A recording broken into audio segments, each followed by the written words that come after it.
ପିଲେ ମୁଁ ତ ବାରମ୍ବାର କହିଛି ନା ପରବୁଦ୍ଧି ପ୍ରଳୟଙ୍କାରୀ ବରଂ ଆପଣଙ୍କର ବିବେକ ଯଦି କହୁଛି ଭିକ ମାଗ ଭିକ ମାଗ ମାଗ ଭିକ ସମ୍ମାନ ବଢ଼ିଯିବ। ବିବେକ ଯଦି କହୁଛି, ଯଦି ଅନ୍ୟ କେହି କହୁଛି ତୁ ନାଇଁ ନାଇଁ ନାଇଁ ନାଇଁ ଭିକ ମାଗେନା ସମ୍ମାନ ହାନି ହେବ, ତୁ ଚେଷ୍ଟା କର ରାଜା ହେବା ପାଇଁ, ନାଇଁ ନାଇଁ ନାଇଁ ପଦ ପରବୁଦ୍ଧିରେ ମୁଁ କାଲି ପରିଚାଳିତ ହେଇଗଲି। ଏମିତି ତମମାନଙ୍କୁ ଗ୍ରହ ରାଶି ବିଷୟରେ କହୁଥିଲା ବେଳେ ବାହାରେ ପାଟି ହେଲା, ସଂକ୍ରାନ୍ତି କି ନେଇ ଆଲୋଚନା ହେଲା। କେତେ ଲୋକ କହୁଥିଲେ ଆଜି ହିଁ ସଂକ୍ରାନ୍ତି, ହେକ୍ ତମେ ଜାଣିନା କିଛି ସଂକ୍ରାନ୍ତି ଆଜି, ହେକ୍ ମୁଁ ତ ଆଉ ପାଞ୍ଚ ଦେଖିନି କେହି ଦେଲାଣି, ମୁଁ ତାଙ୍କ କଥାରେ ଭଳି ଜାଣି ତମକୁ କାଲି କହିଦେଇଥିଲି। ହେଲେ ଆଜି ସଂକ୍ରାନ୍ତି, ନାଇଁ ନାଇଁ ନାଇଁ ନାଇଁ ସଂକ୍ରାନ୍ତି କାଲି ନଥିଲା, ଆଜି ବି ନାହିଁ କହିଲେ ଚଳେ। କାରଣ ଆଜି ସୂର୍ଯ୍ୟାସ୍ତ ପରେ 7:44 ରବି ମଘା ସିଂହ ମଘା ନକ୍ଷତ୍ରକୁ ମାନେ ସିଂହ ରାଶିକୁ ଯାତ୍ରା କରିବେ। ମଘା ନକ୍ଷତ୍ରର ଜନ୍ମ ରବି ହେବ, ସିଂହ ରାଶିର ଜନ୍ମ ରବି ହେବ।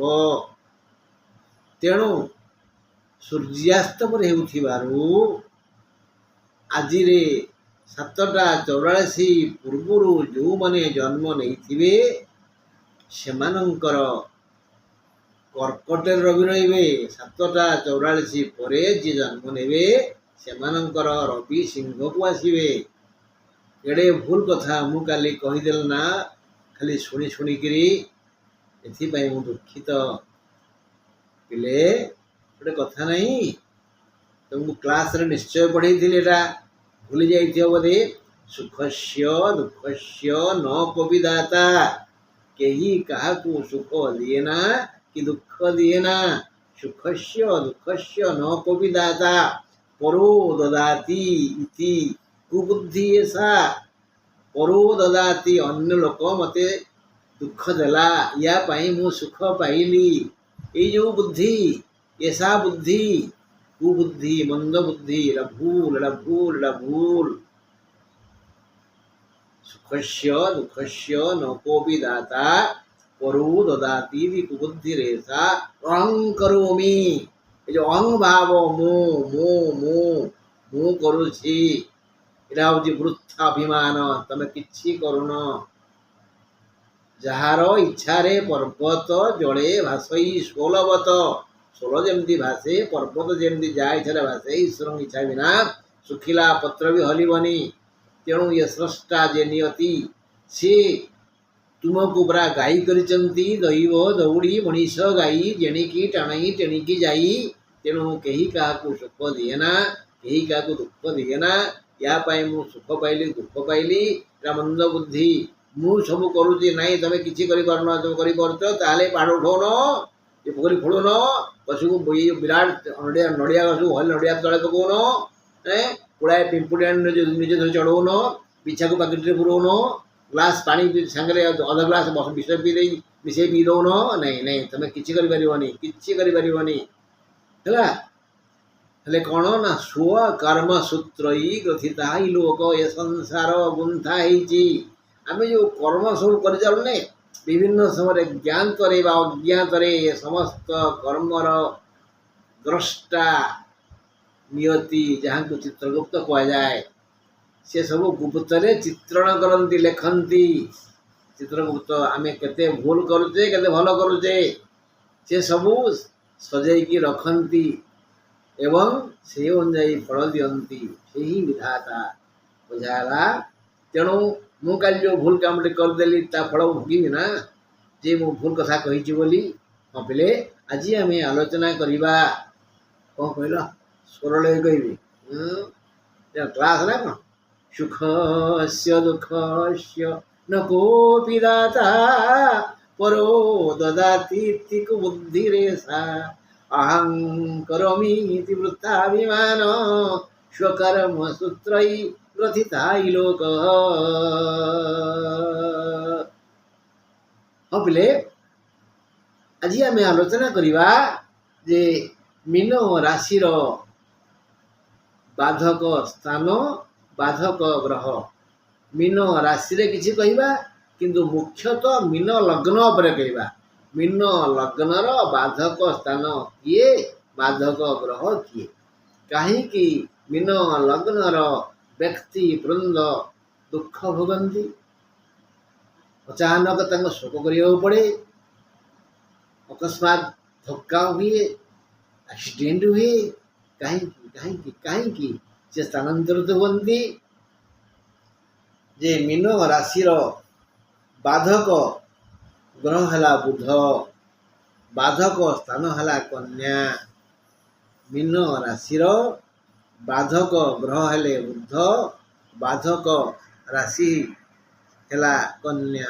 मीन लग्न कथा आलोचना करें, मीन ठारू गणिले लग्न ना के गणवा, मीन ठारू गणिले कन्या सप्तम स्थान, सप्तम स्थान दाम्पत्य सुख विचार करा जाए, नुआ बंधु कथा चिंता करा जाए, पत्नी पाई पति, पति पाई पत्नी, और ये दंपति पाई संतान, आउ नुआ बंधु शला शाड़ी इत्यादि सब निर्णय करा जाए। से घर हूँ मीन लग्नर शत्रु घर है। आम जदि मीनरू गणवा 7 हो कन्या, यहाँ हूँ विषम सप्तक है, जेहेतु बाधक स्थान, जेहेतु बाधक स्थान।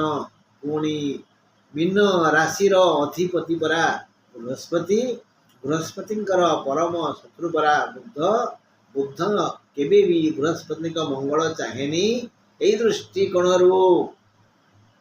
बुध बृहस्पति पड़ेनी बोली एठी वैवाहिक संपर्क स्थापित हुएनी। जदि कई अबुझा है कौन जानची पण तो नगला नथुला ना कहीदेला कौ सी एकामरे आगौ ताफल सी भोग आखि लुह को साक्षी करी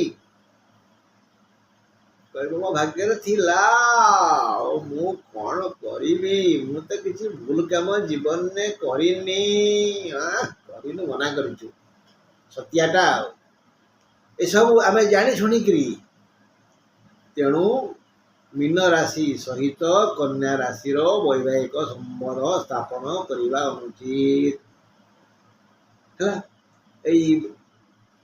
वैवाहिक स्थापन कले भल बंधु पाइबानी, दंपति दिजन सबुदिन हणाकटा हे, मारपिट हे, शेष को बंधुरे बंधुरे अप्रिय हम इत्यादि इत्यादि।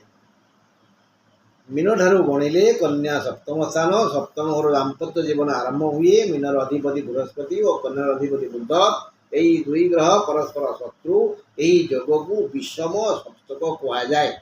ज्ञानी माने एपरी परिस्थिति रे वैवाहिक संपर्क संबंध स्थापन करने मना करिसेंती। एथिपाई बुध ही बाधक ग्रह, जेहेतु एते गुड़िए असुविधार सम्मुखीन कारण बुध, यही सब कारण बुध ही बाधक ग्रह और कन्या ही बाधक स्थान। कन्या थिबा समस्त ग्रह बृहस्पति बाधक ग्रह बड़ी दुख देवे। कन्यारे जो जो ग्रह थिबे से माने समस्ते मीन लग्न को दुख देवे। बृहस्पति सहित जो जो ग्रह थिबे से मध्य कन्या लग्न को दुख देवे। बुध सह जो जो ग्रह थिबे से मध्य मीन लग्न को दुख देवे। बृहस्पति एकमात्र तार सहायक ग्रह, तासह जो ग्रह थिब कि बुध थिले, बृहस्पति बुध थाए गोटाए घरे तार बृहस्पति मस्तिष्क गंडगोल हो जातक जब कौन घरे बुध सह बृहस्पति थे, बृहस्पति निष्क्रिय। तेणु से कहला जदि बृहस्पति सहित बुध थे ताहले भल फल मिलना। पुणी बुध सह समस्त ग्रह बाधक ग्रह परी दुख देवे। एणु बुध ग्रहर अंतर्दशारे मीन राशि को शोक संवाद शुणा पड़ो।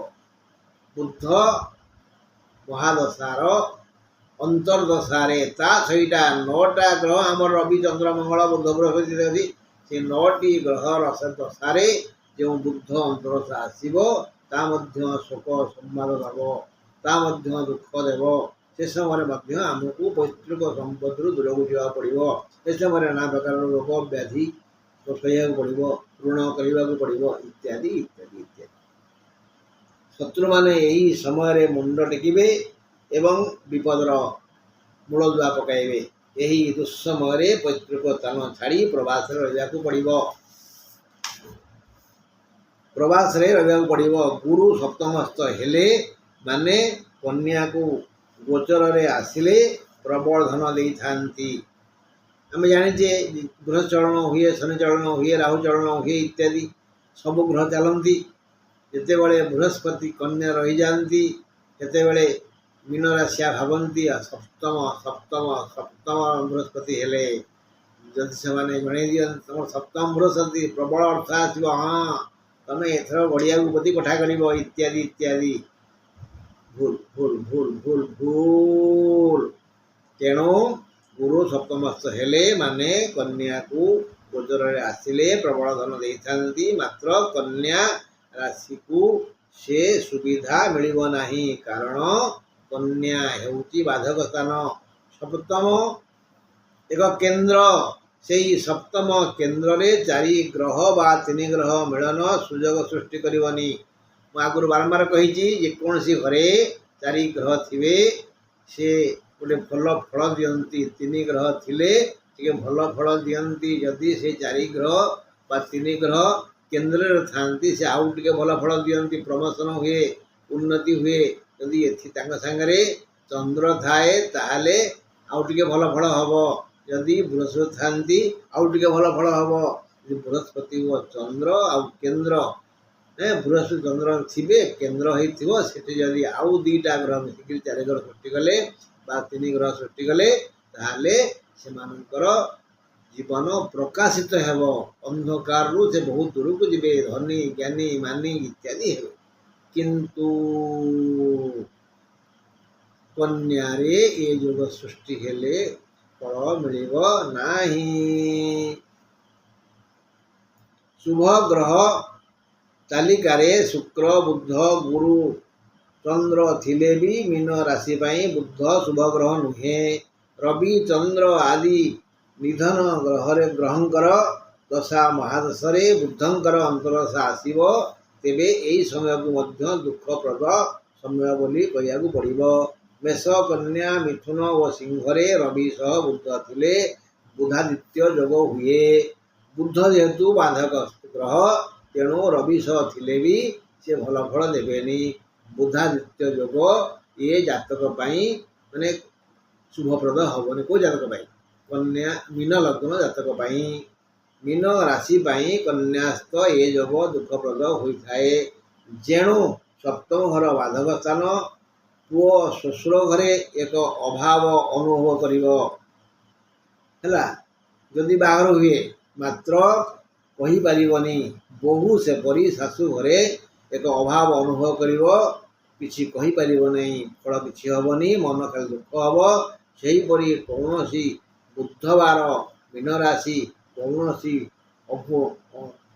ଅଭୁଲା କାର୍ଯ୍ୟ ଶୁଭ କାର୍ଯ୍ୟ କରିବା ଅନୁଚିତ। ବୁଧବାର ଦିନ ମୀନ ରାଶି ବା ବିଶେଷ କରି ମୀନ ଲଗ୍ନର ଲୋକ ଶୁଭ କାର୍ଯ୍ୟ କରିବା ଅନୁଚିତ। ବୁଝିଲା ଆମ କଥା? ଆଚ୍ଛା ପିଲେ, ତମକୁ ଏଇ ମୀନ ରାଶି ଉପରେ ମୁଁ ବାଧକ ଯେଉଁ ହାତ ବାରଟା କହିଥିଲି କି ନାହିଁ, ଟିକେ ଦେଖିଦେଉଛି। ହଁ କହିଛି, ହଁ ଆଜି ଏତିକି ରହିବ। ନମସ୍କାର। କ'ଣ